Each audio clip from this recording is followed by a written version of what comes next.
Was of Chicago Sky Central. The Sky take on the Los Angeles Sparks today. Can they get back to their winning ways after a two-game slide? We're going to talk about it all and more right after this. Welcome to Chicago Sky Central, and here's your host, Haize. What's going on, Sky fans?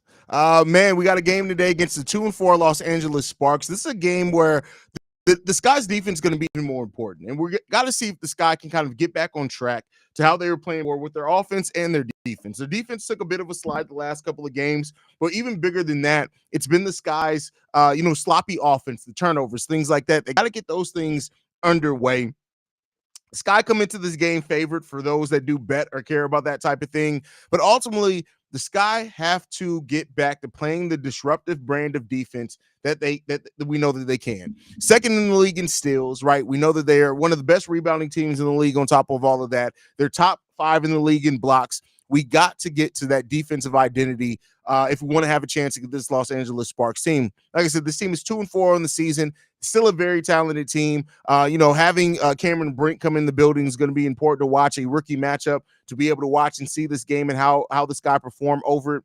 But overall, Derrica Hamby, how are the Sky going to take care of Derrica Hamby? She's averaging 20 points per game. She's actually leading the Los Angeles Sparks in points, rebounds, assists, and steals. She's leading them in every major category. Cameron Brink is leading them in blocks at 3 per game, so that's going to be an important part to watch as well. Rakia Jackson's averaging 10 points per game for them so far as well. She's only started 1 game but played in all 6 for the Sparks so far, but this is a team that you cannot overlook despite the record. This is a team that matches up really good against the Chicago Sky, and they're going to have to be locked in if they really want a chance to win this game. And so, trust in the Sky, because we've seen the Sky. We know what the Sky are capable of, right? Nobody really, has too many doubts on what they can do. It's just that margin of error is really good, really small for the Chicago Sky because their offense is so hit and miss, right? We don't have really good three-point shooting. We haven't had the best spacing so far yet either. So you need those things to really go the Sky's way if they're going to have an opportunity to win this game. We're going to need Marina Mabrey to be locked in. We're going to need Diamond the Shields to be locked in. We're going to need Angel as well and how she's been dictating the game. But Kennedy Carter, don't overlook Kennedy Carter and what she's able to do for this team a lot as well. She's a very important part of this team and the offense. Her ability to push the pace, get to the rim, hit shots in the mid-range, that's going to be really important for this as well. The only person on the injury report other than Camila Cardoso, who we already expect, is Isabel Harrison. She's questionable with her knee. We'll see if she ends up playing, right? But everybody else seems to be full go. Diamond the Shields not on the injury report at all. So we're going to need her to be ready to go for this Sky team. And hopefully this is a game where the Sky can use it to really get back in rhythm and get back in the win column because we need it, right? So, I can't wait to see what the Sky can do here. Can they get back to 500? Coach Spoon is going to have these ladies locked in. I truly believe, especially after having the losses that the Sky have had in a row now. This is important. The Sky have lost their first 2 games at home in the Wintrust, despite the Wintrust being sold out. So we need to see these ladies be prepared and come into this game extremely, ready to go. And so we'll end up seeing, man. I have a lot of faith in the Sky team. We've seen the way that this team can compete. We've seen that before. This is a team that has a lot of edge, that has a chip on the shoulder. It's taken on the identity of their coach. But we're going to need the execution part of it. That's where the Sky have really failed at, is the execution aspect of the game. And if they can get back to executing well, things can really change for the Sky team. And so, the last home game before the big game on Saturday, in which they take on the Indiana Fever, a lot of eyes are going to be on that game on ESPN at that.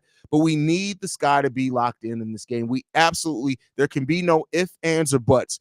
Like I said, the margin for error is very, very small for this team. We need this win. And so we let's hope that the Sky get it. I think ultimately as well, outside of the Marina Mabrey, the Diamond the Shields as well, our bench production. We got to start getting solid bench production from this team as well. We've had bits and pieces of it. Kennedy is a big part of the bench production for this team. We all know that, right? She's basically our biggest scoring threat off bench, especially until Isabel Harrison gets fully healthy. And we're going to need Kennedy Carter to be locked in. No foul trouble, things like that. But we need other players to step up. Michaela Oniwerde has to be better. And not to say she's been terrible, because she hasn't. Her role has changed, especially depending on players that we've had in and out with injury. So I understand that being an aspect that's kind of been off for Michaela.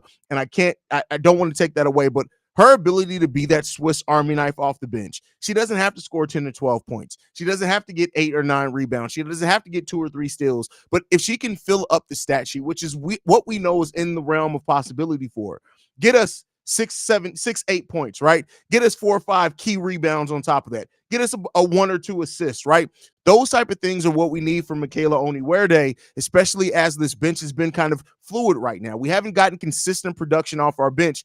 If we can get consistent production on both sides of the ball from Michaela, the scoring and the energy that we get from Kennedy Carter, and from with Isabel Harrison comes in that game, her Brianna Turner. We need these ladies to be locked in, and so let's hope that is something that we get tonight. We need bench production from this team as well. If we can get that, I think it'll go a long way for the Chicago Sky team. But let's go ahead and get into some of the comments we got in here. We got Comfort Sheriff in the building, says we need this win. I have made mouth. They need to win so I can go home, so you can go home. That's funny. Well, hopefully you get to go home regardless. But yeah, we definitely need this one. This could be a get back on track win, get back to 500. And then, we get Camilla back after this. And so getting Camilla back is going to be really important for this team as well. With her rebounding, her able to run in transition with these young players, it's going to be really big there as well. We need to get this win tonight, and I hope that this guy can, right? I think they've been playing better basketball overall than the Sparks. The Fever are also getting their ass kicked by 11 points right now, too, so I love that. Kevon says, how can I watch the game tonight? Because it's blocked on WNBA League Pass. I'm not even in Chicago. I don't understand it.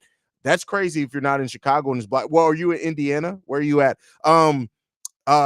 Steve-O's been saying Stream East is something that he's been able to watch games on. I would also check YouTube TV if you have it. Typically, if games are kind of blocked out on the WNBA League Pass app, if you sign in through League Pass on YouTube TV, that's like a little hack around there. So try to check that out. Let's see. Damani, I believe is how you pronounce that, says, I know y'all said Haize isn't good, so why have her on the team as a whole? Well, let's not. Every team has back end of the bench players. That's across every basketball organization, right? So that's why every coach doesn't go fully down on their bench. She's there because she can provide like some defense and things like that. But ultimately, let's be clear here. Haize would not have been on this team if Brenna Maxwell did not get hurt. And so ultimately, she's a body right now. And I don't mean that to sound derogatory or anything like that, but she is a body right now. And that's kind of where we are right now with this. So it is what it is. I mean, yeah, I would like to see her, especially when the Sky are struggling to get in the game, but Haize, she's just not good. I mean, she's undersized. It kind of works with that. And, should the Sky maybe look for a player maybe out in, that's one thing that James Wade would have done for the new Sky fans. James Wade was our former coach and GM. He was really tapped in with women who play over in Europe. I guarantee you, if James Wade was still at least the GM of this team, Haize probably wouldn't be here. We'd have a shooter from over in Europe coming to this team. But, that's woulda, coulda, shoulda. That's what this team's makeup is. Hopefully, Brenna gets back healthy sooner rather than later, because she can really help this team with a lot of that shooting as well. So, there you go on that one. Dre says Amazon Prime will show it. Okay, so if it's on Amazon Prime, that's an easier way to watch as well. Thank you for that, Dre, for pointing that out.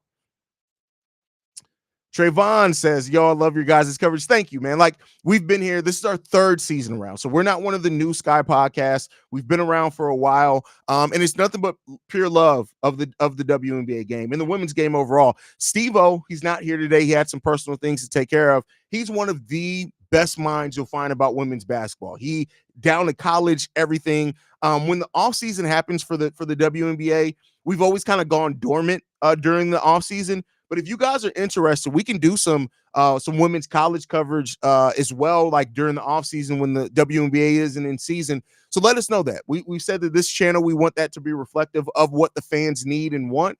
So we're open to doing that. And Steve-O is a great mind. He follows the women's game in and out. He'll be really good for that one.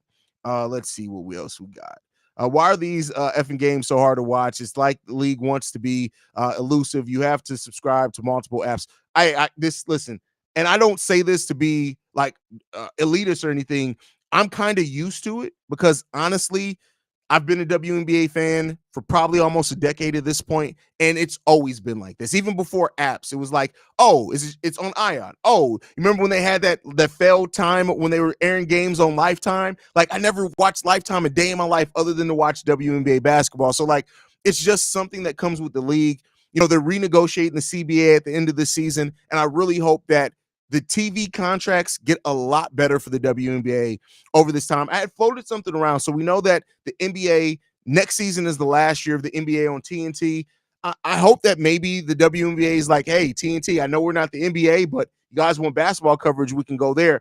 I don't know, because the WNBA has to figure something out. You should not have to jump through hoops to try to support a league. That's not what you should do. If you want to support it, it should be easy to support it. And so hopefully that's something that the WNBA can get underway and in gear, because it is one of the biggest things holding the WNBA, I feel, from growing, is that, people sometimes just get tired of it. Like, if you want to support a team and probably after a month of trying to watch games and you're like, I got to go to my 5th app in the last month, some people just really do give up, and I can't knock them for it. Like, it shouldn't be this hard to try to support something.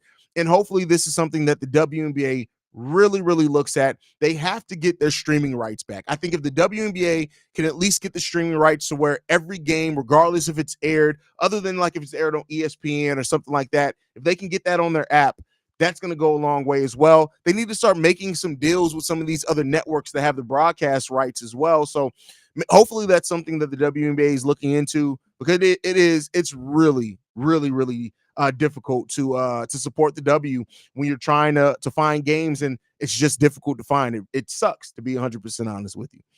Covering college games will be very good. Yeah, Comfort, thank you for that. I think that's something, like I said, I got to talk to Steve-O. I don't want to put anything on Steve-O that he can't do and manage. He's way more in tune with women's college. I watch women's college basketball faithfully, but I also have Chicago Bulls Central. I do Chicago Bears Central. So it'll be a lot to kind of throw on there, but we'll figure something out. The last thing that I want is, like, the last couple of off seasons, we've gone basically, like I said, completely radio silent, because the WNBA just isn't one of those leagues to where in the off season there's a whole lot of speculation. Like, the WNBA off season is really condensed when you look at it compared to other leagues, right? Our free agency windows open, and then within that first week, you know where everybody's going, because there's not a lot of teams, there's not a lot of spots, so you know where everybody's going. A week after that is the WNBA draft. 2 weeks after that, the preseason starts. So it's a really condensed time period. So that's why we go kind of quiet, but we'll figure out what we need to do at that point. So agree. If they want to the support, the games need to be visible. Facts, Cheryl. I 100% agree with you. Like, it's hard. It's already difficult to get an adoption rate for the WNBA. It's been difficult over the 30 years that the WNBA has been a thing. And so when you add another layer on that to, hey, I want to support, but I can't find it, it really does suck. It really does suck. LSU will cover LSU. We'll see.